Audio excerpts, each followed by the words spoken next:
परिंदों को मंजिलें मिलेंगी यकीनन, ये फैले हुए उनके पर होते हैं। अक्सर वो लोग खामोश रहते हैं, जमाने में जिनके हुनर होते हैं। हेलो, नमस्कार, सत श्री अकाल, आदाब। Welcome to my first episode of Inspiring Lives by Manu. Inspiring Lives by Manu is an initiative to honor and highlight the unsung heroes of our society who have been contributing a lot and making a difference in people's lives. जिंदगी में कुछ लोग ऐसे होते हैं जो खुद तो सफल होते ही हैं, लेकिन साथ ही साथ वो दूसरों को भी प्रेरित करते हैं। ऐसे लोग जो दूसरों के सपनों को पूरा करने में योगदान देते हैं और उनकी मदद करते हैं। तो आइए मिलते हैं ऐसे ही कुछ नायाब हीरो से। Today we are going to invite and meet a well-known, cheerful and a wonderful person who has created a niche for himself in the film and media industry and has been transforming lives since more than a decade. तो आइए मिले हमारे आज के मेहमान से, mister Deepak Mehrotra. Thank you so much, man. Thank you so much. Deepak Mehrotra ji is the owner and founder of VM Stars India Productions and Casting Agency. VM Stars India is a modeling and casting agency with the head office in New Delhi, and they also have a branch office in Mumbai. They are the prime source of talents from Delhi for top brands, advertising agencies, production houses, advertorials and photographers for numerous films, serials, web series and advertisements. Over a decade, they have been working with leading production houses, directors and actors based out in different parts of India. They have introduced numerous fresh talents to the television and film industry of India. Deepak ji, स्वागत है आपका हमारे इस show में। Thank you so much Manu ji, सबसे पहले and I am honoured कि आपने मुझे इस लायक समझा कि मैं आपके शो में आपका फर्स्ट गेस्ट बन के आप मुझे इंट्रोड्यूस कर रहे हैं। I think it's a big responsibility for me and as well as आपको भी मैं बोलना चाहूँगा कि जिस तरीके से आपने मुझे सम्मानित किया और जिस तरीके से आपने मेरे बारे में बोला, तो मैं गदगद हो गया। So, सबसे पहले तो मैं ये जानना चाहूँगी on behalf of our viewers कि ये कास्टिंग डायरेक्शन एग्जैक्टली क्या चीज़ होती है? What is casting direction? देखिए, कई साल पहले तक तो कास्टिंग डायरेक्टर नाम की कोई पोजीशन नहीं हुआ करती थी फिल्म इंडस्ट्री के अंदर, क्योंकि पहले जब भी कुछ भी किसी कैरेक्टर या आर्टिस्ट की ज़रूरत पड़ती थी तो सबसे पहले डायरेक्टर्स या प्रोड्यूसर्स ही कुछ नोन नेम्स या थिएटर के थ्रू खुद जाके थिएटर्स में जाके वहाँ से आर्टिस्ट को पिक किया करते थे। आज भी ऐसा होता है, ऐसी बात नहीं है। तो मतलब लेकिन किसी के ऊपर ऐसी कोई रिस्पॉन्सिबिलिटी नहीं थी कि ही इज़ द गाय जो ये सारा कुछ अरेंज करेगा। लेकिन कुछ सालों पहले हमारी इंडस्ट्री में कुछ लोगों की वजह से कास्टिंग डायरेक्टर को एक अहमियत मिली, और जिससे कि कास्टिंग डायरेक्टर नाम से एक डेजिग्नेशन जिसे कह सकते हैं आप, एक बन के आई मार्केट के अंदर। तो आई थिंक कास्टिंग का मतलब अगर आप पूछेंगे मेरे से, तो कास्टिंग इज़ बेसिकली डायरेक्टर की सोच को पर्दे पे उतारना और उस पर्दे के हिसाब से उस कैरेक्टर को हमें कास्ट करके देना, स्क्रिप्ट के हिसाब से। क्योंकि जब हमारे पास स्क्रिप्ट आती है तो उसमें बाकायदा एक स्केच होता है, बाकायदा एक कैरेक्टराइजेशन होता है, उस कैरेक्टर के बारे में काफ़ी कुछ लिखा होता है, हमें समझाया जाता है, हमें बताया जाता है, और हमें फिर वो सेम टू सेम हमें ऐसा ही इंसान, ऐसा ही कैरेक्टर ढूंढ के हमें डायरेक्टर को या प्रोडक्शन हाउस को देना होता है। तो और उसमें काफ़ी मेहनत लगती है। ऐसा नहीं कि बच्चों को खेला कि रातों रात आपने कहा और हमने खड़ा कर दिया, बट इसके लिए काफ़ी मेहनत करनी पड़ती है। दिल्ली से बाहर कहीं से भी जाके हम लोगों को एक कास्टिंग करनी होती है। उसके लिए चाहे दिन हो, धूप हो, रात हो, बरसात हो, हम लोग बैठ नहीं सकते। एक टारगेट होता है, एक टाइम पीरियड होता है, उस टाइम पीरियड के अंदर हम लोगों को वो कास्टिंग पूरी करके देनी होती है। Sounds really very interesting, दीपक। जिस तरह से आपने बताया कि कितनी मेहनत है इस काम जी। में और कितना पैशनेट होके इस काम को करना पड़ता है। एग्जैक्टली। सो ये कास्टिंग डायरेक्टर बनने का आइडिया कैसे आया आपको और कब आया? देखिए सच बोलूं तो कास्टिंग डायरेक्टर बनने का ऐसा कोई ख्वाब नहीं था मेरा, और ना ही मैंने कभी सोचा था कि मैं कास्टिंग वाली फील्ड में आऊँगा। मैं भी आम एक नॉर्मल लड़के की तरह हीरो बनना चाहता था। ओके। मेरे सारे घर वाले कहते थे, खासकर आस पड़ोस के लोग बहुत कहते थे, मेरे यार दोस्त बहुत कहते थे कि दीपक तुम यार एक्टिंग बड़ी अच्छी कर लेते हो, तुम डांस वांस अच्छा कर लेते हो, तो हीरो क्यों नहीं बन जाते? ओके। और फ्रैंकली स्पीकिंग पढ़ने लिखने में शुरू से इतना इंटरेस्ट नहीं था, तो लेकिन ये एक चीज़ थी कि लोगों से मिलना मुझे बहुत पसंद था। लोगों से बात करना मुझे बहुत पसंद था, जो इस कास्टिंग फील्ड की सबसे बड़ी आप एक प्लस पॉइंट कह खासियत है। खासियत हाँ, आप कह सकते हाँ हैं जी। कि जहाँ पे आप नए नए लोगों से मिले, नए नए लोगों से बात करें, और सबसे बड़ी बात कि लोगों से मिलते ही उनको अपना बना लो।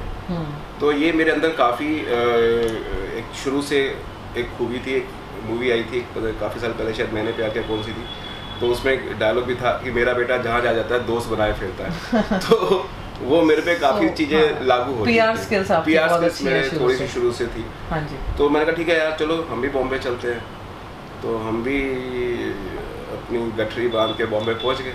तो बॉम्बे पहुंचने के बाद लेकिन रियलाइज़ हुआ कि शायद थोड़ा सा मैंने जल्दबाजी कर दी, और बिना किसी नॉलेज के, बिना किसी रिहर्सल के, यानी कि बिना किसी प्रिपरेशन के और रिसर्च के ओके।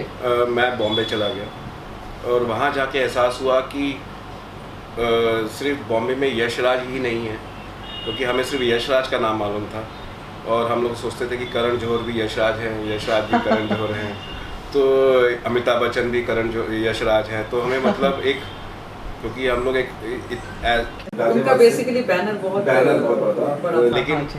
और उस टाइम पे ना व्हाट्सअप था, ना फेसबुक, ना इंस्टाग्राम, ना ही नेट हुआ करता था। तो हम लोगों की नॉलेज जो थी वो सिर्फ रेडियो के थ्रू या टीवी के थ्रू जो हम लोगों को आती थी वो। ये कितने साल पहले की बात आप बता रहे हैं? It's almost 20 years back.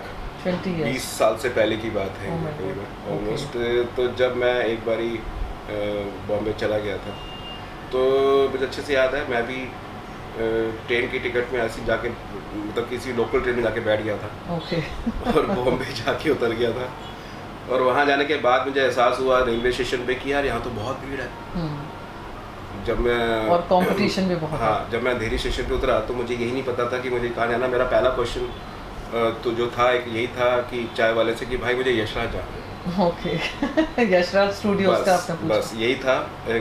और मैं पूछता करता करता मैं चला गया। तो वहाँ जब पहुँचा तो दरबार ने कहा get out. Oh my God. So I said why, मुझे मिलना है। तो कहते ऐसे बहुत आते तेरे जैसे, तो कोई जरूरत नहीं है। So that was a reality check. That was a reality check in Bombay. in Bombay. So तब वो बॉम्बे हुआ करता। हाँ जी, हाँ जी। तो मैंने कहा ठीक है भाई, आ गए बाहर। कई सारे दिन इधर उधर हम लोग ने धक्के खाए। मैंने रहना कुछ था ही नहीं, तो होटल में रहते थे, तो होटल का बिल घूम रहा था। तो हमने सोचा था कि यार चलो 5-6 हज़ार में काम बन जाएगा, क्योंकि उस टाइम पे 20 साल पहले 5-6 हज़ार भी आज के हिसाब से बहुत मायने रखते थे। 25-30 हज़ार आप लगा के चलिए होते हैं। तो वो 25 हज़ार पे कब ख़त्म हो गए पता ही नहीं चला। तो धीरे धीरे सारे पैसे ख़त्म होते चले गए, और वापसी जाने की टिकट के लिए पैसे बचे थे, वही पैसे से टिकट लिए और वापस आ गए। ओके। कुछ नहीं हुआ, सिर्फ हम लोग अपने उस हिसाब से 5-10-5-6 हज़ार रुपये फूक के वापस आ गए।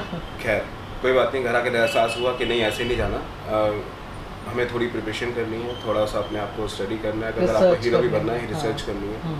और क्योंकि बॉम्बे जाके सच में एहसास हुआ कि आप कहीं नहीं आप कहीं स्टैंड नहीं करते। राइट। ना ही आपके पास वो 6 पैक है, ना ही आपके पास 6 फुट की बॉडी है, ना टॉल है, ना कुछ है। तो थोड़ा एहसास हुआ इस चीज़ का, कहीं ना कहीं पे लगा।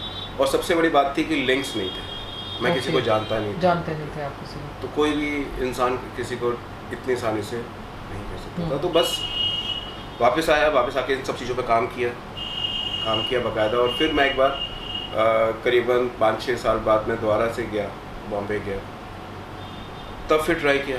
ओके। तब ट्राई किया, लेकिन साथ साथ मैं तब तक मैं एक जॉब भी कर रहा था, एक अच्छी कंपनी के अंदर काम भी कर रहा था, तो थोड़े पैसे इकट्ठे हो गए थे। हाँ जी। लेकिन वो पैसे भी कुछ काम के नहीं थे। जब वहाँ पहुँचा तो लोगों ने कहा कि यार ये तो डुप्लीकेट शाहरुख खान है।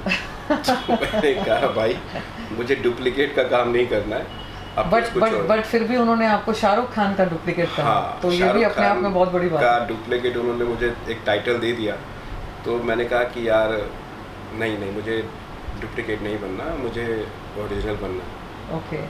सो धीरे धीरे फिर मैंने काफ़ी सारे ऑडिशंस दिए, काफ़ी सारे लोगों से मिला, तो ये काफ़ी जगह ठगा गया। हाँ जी, हाँ जी। वही मैं वहीं पे आ रहा था, काफ़ी जगह मैं ठगा गया। हाँ जी। तो जब मैं ठगा गया मतलब कि पोर्टफोलियो के नाम पे मुझे किसी ने ऐसे ही खड़ा कर दिया बीच रास्ते में कि आपका पोर्टफोलियो बनना है। ओके। किसी ने मेरे से रजिस्ट्रेशन चार्जेस के पैसे ले लिए। अच्छा। किसी ने मेरे से बोला कि मैं आपका मैनेजर बन जाता हूँ। फूड कोर्ट में बैठे हुए थे हम लोग, फूड कोर्ट अंधेरी में, और वहाँ पे किसी ने कहा कि आप 25,000 रुपये दीजिए, मैं आपका मैनेजर बनता हूँ और आपको मैं बड़े बड़े स्टार से मिलवाऊंगा, ये सब। तो ये सब चीज़ें ना साथ साथ चल रही थी। हाँ जी। एक एक्टर बनने के लिए कितना स्ट्रगल करना पड़ता है और कितने फेक लोग आपको, वो आपने तब रियलाइज किया? मैंने रियलाइज किया और मैंने देखा कि मेरे आसपास और भी काफ़ी सारे ऐसे लोग हैं जो बेसिकली इस इंडस्ट्री से, इस दौर से गुजर रहे हैं। सो मैंने कहा कि स्ट्रगल से देखे, तो मैंने कहा ये चीज़ तो गलत है कहीं ना कहीं पे आपको। तो ठीक है, फिर भी मैंने कहा कोई बात नहीं, मुझे एक्टर बनना, मुझे क्या करना। हाँ जी। लेकिन फाइनली एक्टिंग फील्ड में लोगों ने कहा नहीं, आप एक्टर नहीं बन सकते, अगर आपको बनना है तो आप कुछ और बनिए। और चांस की बात ही ऐसी, किसी ने एक दिन मुझे कह दिया कि यार दीपक तेरे पास कुछ ऐसे लोग हैं जो यहाँ पे काम कर सकते हो कुछ और। तो मेरे कुछ फ्रेंड्स वगैरह थे, तो मैंने उनका नाम ले दिया और बाई चांस वो सिलेक्ट भी हो गए और उनको अच्छा काम भी मिला। अच्छा। तो वहीं से मुझे लगा कि यार क्यों ना पर्दे के पीछे काम किया जाए। हमेशा पर्दे के, जितनी इंडस्ट्री पर्दे के आगे है उतनी ही बड़ी इंडस्ट्री पर्दे के पीछे भी है। सो अगर आपको अपने लाइफ में अपना कैरियर चूज करना है तो देखिए लास्ट मोमेंट पे it's all about your name, fame and money. Very true. So अगर आपको मनी, नेम और फेम अगर आपको पर्दे के पीछे भी मिल रहा है और अगर आप उस पर काम कर सकते हैं, हाँ जी, अगर आपको लगता है कि यार यू कैन डू दैट, तो कोई उसमें कोई और इनफैक्ट अपने सपने अगर नहीं भी पूरे हुए एज एन एक्टर तो दूसरों के सपनों में कंट्रीब्यूशन तो दे ही सकते हैं। एंड वही मेरे ख्याल से आपका अपना सपना बन गया। बस वहीं से मैंने धीरे धीरे अपने आप को कास्टिंग में धीरे धीरे काम करना स्टार्ट किया। हाँ जी। दिल्ली आया वापस, क्योंकि बॉम्बे में ऑलरेडी काफ़ी बड़े बिग नेम्स थे बॉम्बे के अंदर, तो उनके बीच में अपने आप को सर्वाइव करना मुझे लगा था कि टाइम और लग जाएगा। हाँ जी। और दिल्ली में उस समय कास्टिंग के नाम पे ऐसा कुछ बड़ा फेम नहीं था। इनफैक्ट ये कॉन्सेप्ट ही नहीं था उस टाइम पे, नया कॉन्सेप्ट। हाँ जी। तो दिल्ली में फिर मैंने काफ़ी सारे फैशन शोज और फैशन मॉडल्स के साथ में धीरे धीरे काम करना स्टार्ट किया। धीरे स्टार्टिंग में जिसको लोग आप एक ऐसे कोऑर्डिनेशन वर्क कह सकते हैं। हाँ जी। लेकिन उसके बाद धीरे धीरे लोगों को मेरा काम पसंद आने लगा, लोगों से बातचीत होने लगी और धीरे धीरे लोग मुझे जाने लगे। Very nice, great. सो अब एक चीज़ मैं और जानना चाहूँगी इनफैक्ट कि आपका ये जब से आपका ये जो आपने कहा 10 साल आपको हो चुके हैं इस प्रोफेशन में, इस बिजनेस में, तो टिल डेट अगर हम जानना चाहें कि आपके बिगेस्ट माइलस्टोन्स क्या हैं, जैसे कहते हैं मील के पत्थर, जो आपकी बिगेस्ट अचीवमेंट्स रही हैं इस प्रोफेशन में, वो क्या है? मेरी इस इंडस्ट्री में सबसे बिगेस्ट अचीवमेंट मैं यही कह सकता हूँ कि अब मेरे घर वाले बोलते हैं कि हाँ यार तुझे हमने कहीं देखा है टीवी पे। नहीं तो इससे पहले वो यही हमेशा कहते थे यार तू करता है क्या। मैंने कहा फिल्मों के लिए काम करता हूँ, फिल्म्स के लिए काम कर, फिल्म्स के लिए। यार कभी देखा तो है नहीं टीवी पे ना। तो उनका माइंडसेट चेंज करने के लिए कभी कभी मैं, आप जैसे लोग मुझे इंटरव्यू कर लेते हैं आके या कुछ कहीं पे आ जाता है तो वो खुश होते हैं देख के। नहीं ये तो खैर मजाक की बात है, लेकिन फैमिली से रिकॉग्निशन मिलना सबसे पहली बहुत इंपॉर्टेंट चीज है, तो वो मेरे लिए सबसे बड़ी चीज है। हाँ जी। और जिन लोगों के साथ हमने काम किया और जितने बड़े स्टार्स हैं, देखिए बिना किसी के नाम लिए मैं यही कहना चाहूँगा कि सब अपनी किस्मत लेके इस इंडस्ट्री में आते हैं। सब ने बहुत मेहनत की है, सभी ने अपनी मेहनत से बढ़ के आगे काम किया। हम लोग तो एक जरिया है जिसको आगे हम लोग ले जाते हैं। हाँ हम लोग एक मीडिएटर आप कह सकते हैं। हमारा काम उनको ठीक से रिकॉर्ड करना, उनका ऑडिशन करना और आगे प्रोडक्शन हाउसेज या ऑडिशन डायरेक्टर्स के पास भेजना। ओके। तो बेसिकली हमने किसी को नहीं बनाया, बट आप ये कह सकते हैं कि कहीं ना कहीं पे जब मैं देखता हूँ उन स्टार्स को बड़े पर्दे पे या किसी सीरियल में, किसी मूवी में, किसी एड में, तो मुझे और मेरी टीम को पूरी को सबको बहुत खुशी होती है। वही मेरी सबसे बड़ी अचीवमेंट है, वही हमारी सबसे बड़ी अचीवमेंट है। लेकिन ऐसे नहीं है, कुछ नाम अभी लेटेस्ट में अगर आप देखेंगे तो कुल्फी कुमार बाजेवाला हमारा काफ़ी फेमस रहा था। अच्छा, ओके। उसकी जो मेन लड़की थी आकर थी, उसके बाद अभी पटियाला बेब्स आया और उसके अलावा काफ़ी सारे टीवी कमर्शियल्स पटियाला बेब्स, हाँ, दैट इज द न्यू। काफ़ी सारे टीवी कमर्शियल्स हैं, काफ़ी सारे मूवीज़ के नेम हैं जो हमारे साथ जुड़े हैं। जैसे कि लेटेस्ट मतलब में अभी कुछ पताल लोग आप कह सकते हो। अच्छा, okay, that is very successful web series. उसमें काफ़ी सारे हमारे आर्टिस्ट हैं।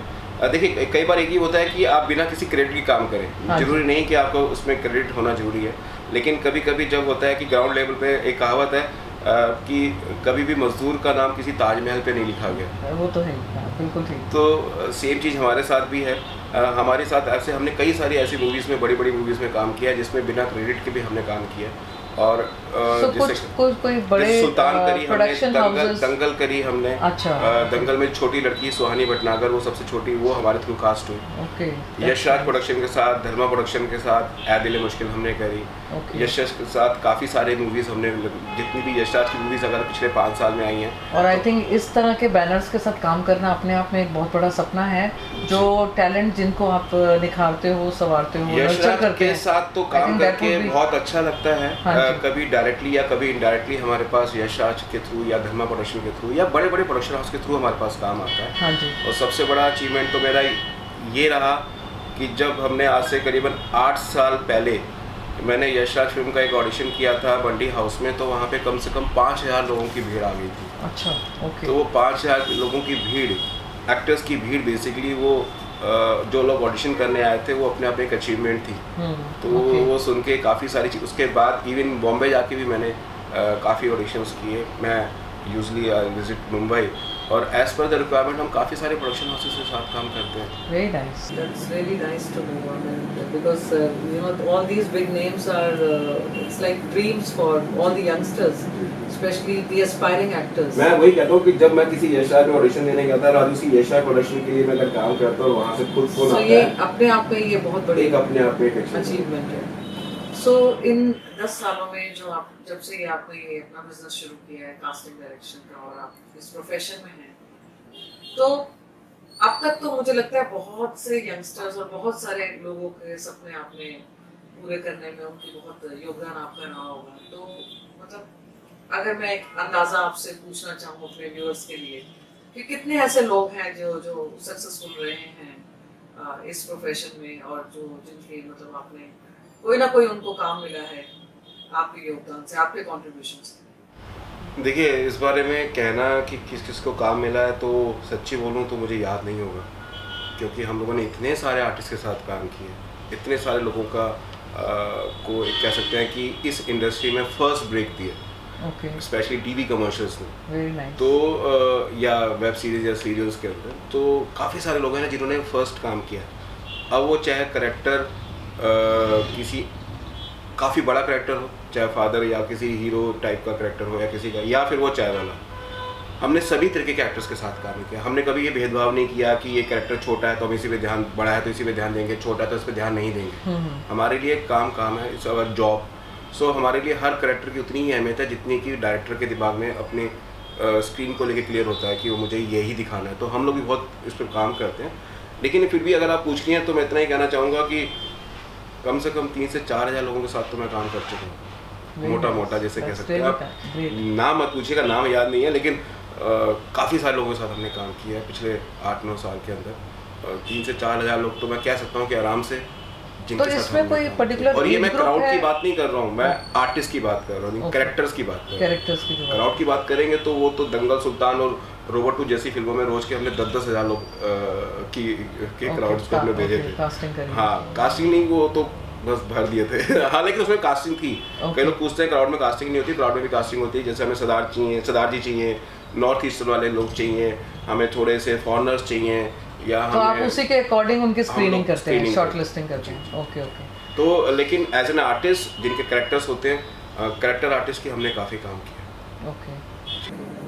सो ये तो बहुत ही काबिल तारीफ चीज़ है जो आपने किया है, और इनफैक्ट कुछ वो जो लोग जिनके लिए आपने काम किया है, जिनके सपनों को पूरा किया है, जिन्हें फर्स्ट ब्रेक आपके थ्रू मिला है, तो उनका तो मतलब definitely they might have actually reached that kind of level, एक प्लेटफॉर्म उनको मिल गया होगा जी, प्रोफेशनल, बिल्कुल। जहाँ से वो और आगे बढ़ सकते हैं लाइफ। बिल्कुल, काफ़ी सारे लोग हैं जो बहुत अच्छा काम कर रहे हैं आज की इंडस्ट्री में, और जो जिन्होंने कभी सोचा भी नहीं था कि हम इंडस्ट्री में, हमें स्पेशली दिल्ली के अंदर रह के, क्योंकि यहाँ पे मैं एक चीज़ को काफ़ी ज़ोर देना चाहूँगा उस बात पे कि दिल्ली के अंदर रह के लोगों को लगता है कि काम नहीं मिलता, जबकि ऐसा नहीं है। आज की डेट में दिल्ली की इंडस्ट्री पिछले 8-9 साल में काफ़ी ग्रो किया है। हाँ जी। और काफ़ी बड़ी बड़ी वेब सीरीज़ जो खासकर स्पेशली दिल्ली में ही शूट होती हैं, ओके। और काफ़ी बड़ी बड़ी मूवीज़ जिनका शूट दिल्ली में हुआ है, काफ़ी सारे सीरियल्स का शूट दिल्ली में स्टार्ट हो गया, ओके। एड्स, टीवी कमर्शियल जो दिल्ली में शूट होते हैं, तो ऐसे बहुत सी चीज़ें हैं जो दिल्ली में ही शूट होती हैं। हाँ जी। तो काफ़ी सारे आर्टिस्ट को दिल्ली में रह के हमारे थ्रू काम मिला है,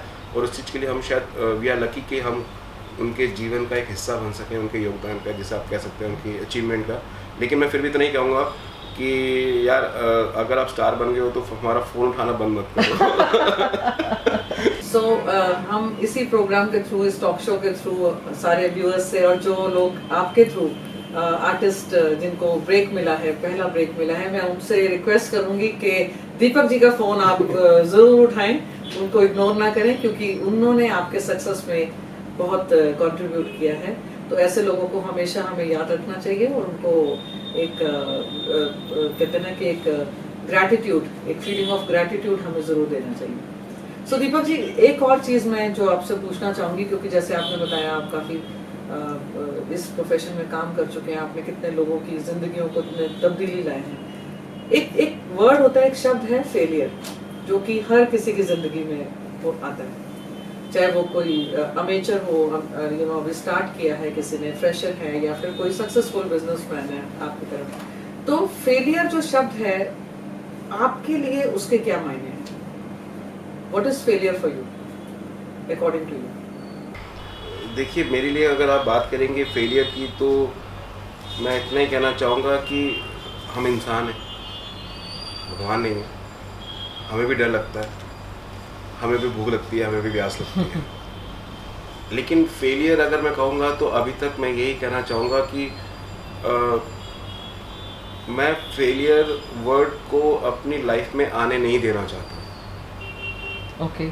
कई बार ऐसी सिचुएशंस आई हैं जहाँ पे मुझे लगा कि मैं फेल हो गया, लेकिन मैं कोशिश यही करता हूँ कि उससे निकल के आने की।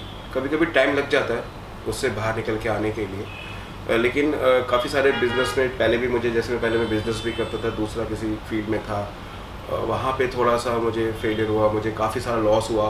वन नाइट, एक ही रात में मुझे काफ़ी सारा लॉस हुआ, और काफ़ी सारे पैसे से या फाइनेंशियली या फैमिली से, कई सारी चीज़ें होती हैं जहाँ पे इंसान कभी सेटबैक्स होते हैं, फेलियर्स का सामना करना तो पड़ता वो है। मेरे लिए एक सबसे बड़ा लाइफ का एक, जिसे फेलियर आप यही कह सकते हो कि मैं कहीं ना कहीं एक अच्छा, जिसे कह सकते हैं कि खिलाड़ी साबित हुए। खिलाड़ी साबित तो हुआ, लेकिन मैं कहीं ना कहीं पे फेलियर, अगर मैं यही मानूंगा कि एक चीज़ जो मुझे मिस करती है, जो मैं ओपनली आप लोगों से उस टॉक शो में तो बात नहीं कर सकता, लेकिन जो मेरे अंदर की बात है, वो ये कुछ एक ऐसी चीज़ है जो मैं लाइफ में हमेशा मिस करता हूँ, और वो होता है किसी बहुत प्यारे इंसान का आपसे दूर जाना। ओके।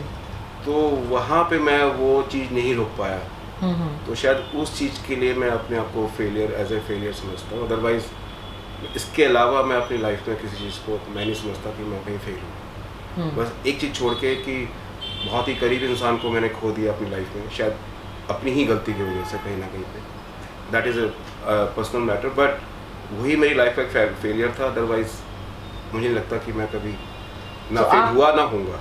आप हमारे व्यूअर्स को क्या मैसेज देना चाहेंगे कि अगर मान लीजिए, देखिए failure is a part of life, हम सभी जानते हैं, आप उसे अवॉइड नहीं कर सकते, तो आप क्या मैसेज देना चाहेंगे? देखिए, फेलियर इंसान दो तरीके से होता है, या तो अपने ईगो की वजह से होता है, ओके, या अपने आप को बहुत ज़्यादा ओवर कॉन्फिडेंट समझता है लाइफ में कि मेरे अलावा कोई या तो इंडस्ट्री नहीं चल सकती, या मुझे लगता है कि या मैं ही मैं हूँ, जिसे कहते हैं अहम, मैं, अहंकार। हाँ जी। तो सबसे पहले अपने माइंड से वो अहंकार और मैं शब्द निकाल दीजिए, आई, ओके, जिसे कहते हैं मैंने किया। हाँ जी। तो वो शब्द जब आप निकाल देंगे तो कभी लाइफ में फेलियर नहीं होगा। राइट। हमेशा थोड़ा सा हम्बल रहिए लाइफ में, मॉडेस्ट रहिए, हाँ जी। थोड़ा सा लोगों को सम्मान दीजिए, थोड़ा लोगों के साथ में हंसिए, बैठिए, बातें कीजिए और अपने आप को ऐसा बनाइए कि लोग आपसे बात करें, ना कि पीठ पीछे आपकी बुराई करें। फ्रेंडली रहें, अप्रोचेबल रहें, और हमेशा पॉजिटिव रहें। पॉजिटिव रहें। हाँ जी। मैंने आपसे अगेन पहले यही कहा कि आप कभी भी अपनी लाइफ में फेलियर नहीं होंगे अगर लोग आपको पसंद करते होंगे, लेकिन अगर लोग इंसान आपको आपके बारे में हमेशा बुरा बोलेंगे तो आज नहीं तो कल या आपने किसी के साथ में धोखा किया होगा, हाँ जी। या आपने किसी के पीठ पीछे लात में। मैंने हमेशा कहीं कहा है, हमेशा मैं अपने भी स्टाफ को या अपने फ्रेंड्स को भी बोलता हूँ या अपने जो लोग मुझे मिलते हैं कि मैं तुम्हें सिर पे तो बिठा सकता हूँ, लेकिन अगर आप सिर पे बैठ के कुछ बदतमीजी करोगे तो वो सहन नहीं कर सकता। ठीक है, मैं आपके साथ चल सकता हूँ, आपको गोदी में उठा सकता हूँ, आपका पीछे चल सकता हूँ, राइट, आपका सहारा बन सकता हूँ, लेकिन अगर आप ये सोचें कि अब आप ही मेरी सबसे बड़ी ड्रॉबैक है, मतलब आप मेरी ज़रूरत बन चुके हैं, तो वो चीज़ गलत होगी। मैं हमेशा से अकेला चला हूँ, अकेला चलता रहूँगा, और लेकिन हाँ सबको साथ लेके चलने की कोशिश करता हूँ। हाँ जी। बट मैं सबसे यही कहना चाहूँगा कि कभी भी निराश मत होइए, कभी भी अपने आप को ये मत सोचिए कि मैं अकेला हूँ, सब आपके साथ हैं अगर आप सबके साथ हैं। अगर आप सबके साथ हैं। बहुत बढ़िया। आज आपसे बात करके बहुत ही अच्छा लगा दीपक जी, और जिस तरह से आपने हमारे व्यूअर्स को और हमारी जो आज की जो जनरेशन है, आने वाली जनरेशन, उनके लिए भी एक बहुत ही एक अच्छा मैसेज दिया है। नहीं, मैं तो ये बोलना चाहूँगा बल्कि कि आई से थैंक्स टू यू कि आपने मुझे इस लायक समझा कि आपने अपने फर्स्ट शो का चीफ गेस्ट मतलब एज ए गेस्ट मुझे बनाया, बिकॉज आप जो काम कर रही हैं ना, ये काम इतना आसान नहीं है, और जिस तरीके से आपने लेकिन एक टारगेट लिया है कि इसको आपने काफ़ी सारे ऐसे लोगों को अपने साथ में जोड़ना, और जिन लोगों के हमारी स्टोरीज़ कहीं ना कहीं पे शायद हो सकता है किसी के लिए इंस्पिरेशन बन के आए। हाँ जी। और जैसे आप तो खुद एक काफ़ी अच्छी आप एक मोटिवेशनल स्पीकर हैं, लाइफ कोच हैं, आप काफ़ी काम कर रही हैं इतने सालों से, आप यूनिवर्सिटी में कर चुकी हैं, सब कुछ कर चुके हैं, तो आई थिंक जो काम आप कर रहे हैं वो मैं नहीं कर सकता जी। तो जैसे कह सकते हैं कि जिसका काम अगर मेट्रो का है तो मेट्रो चलाएगा, जिसका काम हवाई जहाज चलाने का तो हवाई चलाएगा। आप तो सीधा हवाई जहाज चला रही है तो आप, और खासकर कुछ लोगों को लगता है कि यार ठीक है घर बैठ के ही चलो अब फैमिली संभालते हैं, सब कुछ करते हैं। आप फैमिली के साथ साथ आप एज ए वुमेन आप लोगों के लिए बहुत एक्सप्रेशन का काम कर रही हैं, इंस्पिरेशन का काम कर रही हैं कि आप लोगों को समझा रही हैं, बता रही हैं कि भाई रुकना नहीं है, हाँ जी, चलना है। तो I say best of luck to you first of all, thank you कि आप इसी तरीके से काम करते रहें, इसी तरीके से हमारे सामने लोगों की स्टोरीज लेके आते रहें, और खुद भी मैं तो चाहूँगा कि एक दिन टाइम आएगा जब मैं आपका interview so nice of you. Thank you so much. I would love to be your guest. Thank you. Especially. Very soon we will call you. Thank you so much. Thank you. So thank you so much Deepak ji for such kind words. और आज आपने हमारे viewers को inspire किया through your success story, through your contribution to the society. और मैं इसी के साथ बोलना चाहूँगी दीपक जी का शुक्रिया अदा करते हुए कि ये जो इंस्पिरेशंस हैं, ये जो हमारे सोसाइटी के हीरोज़ हैं, इन लोगों का जो कंट्रीब्यूशन है ये बहुत मायने रखता है हमारी ज़िंदगियों में। और वो ऐसे मायने रखता है कि अगर हम इनसे कुछ सीख सकें, कुछ प्रेरणा ले सकें, if we can actually see their struggles, their hardships, you know, their life journey, how they have actually faced all those challenges and struggles in life, and how they have overcome all those struggles and challenges and emerged as a winner. So ये एक inspiration लेकर अगर हम आगे बढ़ते हैं life में, जैसे दीपक जी ने बताया कि फेलियर कुछ भी नहीं है अगर आपका पॉजिटिव एटीट्यूड है, अगर आप एक अच्छे इंसान हैं, एक फ्रेंडली इंसान हैं, और आप लोगों के साथ उनको साथ लेकर चलते हैं, उनके साथ मिलकर चलते हैं, तो आपको कोई भी चीज़, किसी भी प्रकार की परेशानी रोक नहीं सकती सक्सेस हासिल करने से। सो इसी के साथ दीपक जी मैं आपका एक बार फिर से धन्यवाद करती हूँ दिल से। Thank you Meenu ji, thank you so much Meenu ji. और आपका मैं तो कोशिश ये कहूँगा, भगवान से दुआ करूँगा, और सबसे ये कहना चाहूँगा कि मीनू जी का ये शो हमेशा देखिए, उनको सराहिए, और उनके आने वाले एपिसोड्स भी देखिए, क्योंकि मेरे से भी काफ़ी अच्छे लोग इस टॉक शोज में आने वाले हैं, तो मिस मत कीजिएगा। Thank you Meenu ji, thank you so much. If you know somebody who has contributed a lot in making a difference in people's lives, those unsung heroes, those underdogs, कुछ ऐसे heroes हमारी सोसाइटी के who has actually helped a lot of people in making a difference and achieving their dreams. And if you think they truly deserve to be honored and highlighted in my talk show, please write us on our email ID askmanu2k@gmail.com. The email ID is also mentioned on the screen. You can also subscribe my YouTube channel Ask Manu, and you can follow us on Instagram as well. Thank you so much for viewing this talk show, and get inspired. Before I sign off, I would like to say one thing. Your life is a message to others. Make sure it's inspiring. Signing off. See you all in my next episode.